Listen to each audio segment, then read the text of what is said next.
መቼም ቢሆን በእውቀት ላይ የተመሰረተ ስራ በማሽን አይወሰድም ብለን እኔ ራሴ የዛሬ 5-6 ዓመት ፐብሊክ ስፒች ሰጥ እንደዛ በድፍረት ብያለሁ። እንዲሁም ያልኩት የተሳሳትኩት ያደረኩት ሙዚቃ ስዕል ምናምን ያልኩ ነበር።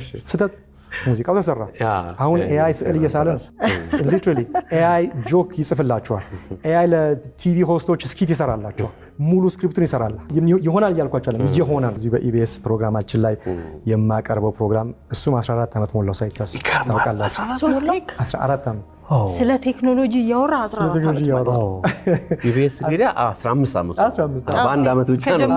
14 ዓመት ሞላው አልተቋረጠም። ወደ 2350 ምናምን ሾው ተሰርቷልና ክብሩ ጠቅላይ ሚኒስትሩን ስጠይቅ በፖለቲካ ውስጥ የማማከር ስራ ቢመጣ አሁን እዛ ጋር ገና እየመጣ ላይሆን ይችላል አልመጣም ቢመጣ ምን ያደርጋሉ? የፊውቸሪስቲክ የሆነ ግን ዛሬ ላይ ያለውን ነገር የሚያዋዛ ጥያቄ ጠይቋቸውና የአበሻ ስምም ሰጥተውታል። ግን እኔ በጣም ካፕቸር ያደረገኝ ሚኒስትር ኦፍ ዘ ፊውቸር የሚለው ነው። እሳቸው የሚሰሩት የዛሬቱን ኢትዮጵያ ማቅናትና ግን በጣም በትልቁ አጽንኦት ሰርተው የሚሰሩት ለነገው ትውልድ ለወጣቱ የምትሆን ሀገር፣ አቅም ያላት ሀገር፣ ቁጭትን የማይቀበል ትውልድ አይደለም። ያንን ቁርጠኝነት በሳቸው እይታ ውስጥ የተቃኘውን ነገር ነው ማየት የቻልኩትና እኔ አንዳንዴ እላለሁኝ የቴክኖሎጂ አካሄድ ወይም ደግሞ መዘመን ወይ ዲጂታል ትራንስፎርሜሽን የምንለው ነገር ከእቃው ከምናመጣው ከምንጠቀመው ቴክኖሎጂ በላይ ከሰው ጋር የሚሰራው ስራ ከባድ ነው ብዬ አስባለሁ። 3-4 ስራዎች ናቸው ከጥቂት ዓመታት በኋላ አስተማማኝ የሚሆኑት ብሎ የሚናገር እንግዲህ የቴክኖሎጂ አባት ነው።